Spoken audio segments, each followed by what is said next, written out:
Hi there. Ever opened a Word document and found your text looking like strange walls of brackets? Don't panic, you didn't break anything. In Word, things like dates, page numbers, or tables of contents are generated by field code. Think of them as the hidden instructions. What you normally see, like the actual date or page number, is called the field value.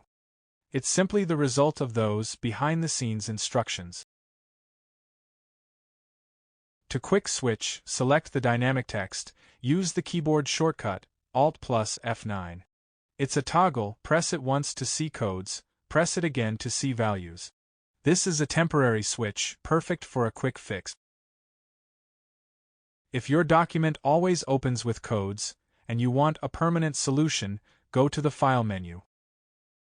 Click Options.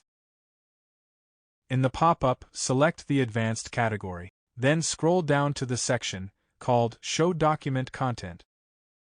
Uncheck Show Field Codes instead of their values.